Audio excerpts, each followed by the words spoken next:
The basics of Adobe InDesign when we're trying to design a booklet.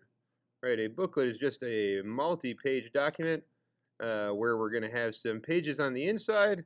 Really just thinking about how you have like a normal sheet of printer paper and folding it in half to make booklets for an event.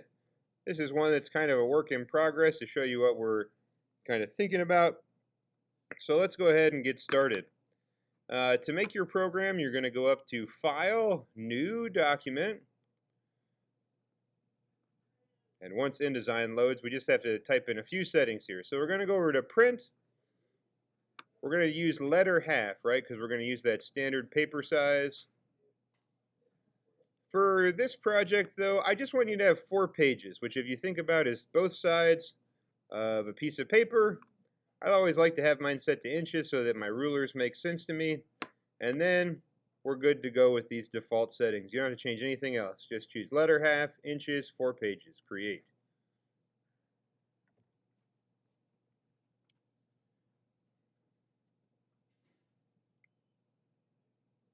Okay, so now that you're in InDesign, you have a basic layout, right, with our front cover here, our 2 inside pages, and then the back cover down here as page 4. The basics of InDesign, right, we have text boxes. So if we were trying to create an event for an upcoming Newark swim meet, we might put our title there. At the bottom, you might list the time, place, and address, right? So I could say January 1st, 2020, Newark High School, 750 East Delaware Avenue, Newark, Delaware 19711. Now, of course, you're going to want this to reflect the date and time of the event. I've obviously chosen a time in the past. That's all right. Remember, people also probably want to remember when that thing took place, so you might even put the start time, right? Now, this all looks pretty boring, so don't forget, right, InDesign has all kinds of features to adjust our font size, the leading on the font, the scale of our font sizes, the way the font is aligned, the amount of margin space we have. To get these options on your screen, if you're not seeing them already, remember we go up to Window, Workspace, Advanced. Advanced is going to give us all these nice settings up here, right? If I go back and I put it on, Essentials, we lose all these things once the beach ball goes away, anyway. But if we go to Window, Workspace, Advanced, we get all of these nice features, right?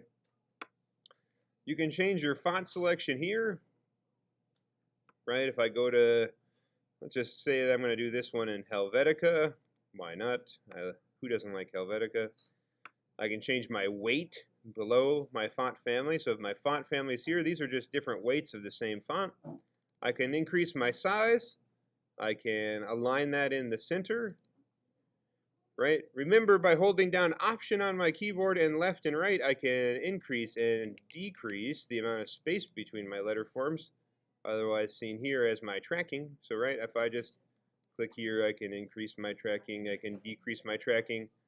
You can always just keep it where it was at. If I put it back to 0, right? We have scaling. If you want this to be 200% as tall, that looks a little bit weird.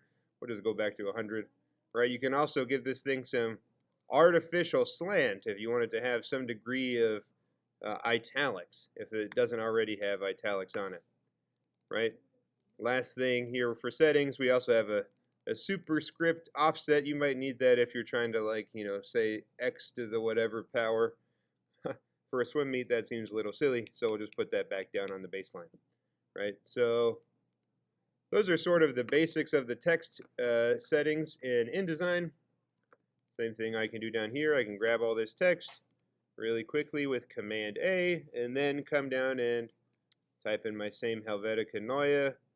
Our generic setting is always going to be our medium weight font, so I'm going to just put that at medium, and then, something simple, like a center align is never bad. So January 1st, 2020, 5 p.m. Newark High School, 750 East Delaware Ave, Newark High. So if we've got a text box like this though, and let's say we want to make sure that this text is all sitting down at the bottom of the box, we can do that too. If my InDesign stops scrolling on its own. If we right click here, we can always go into our text frame options and we can change where the vertical justification is at. By default, it's aligned to the top. You might want it to be on the bottom if you're trying to put some info at the bottom. So we just say align that text to the bottom.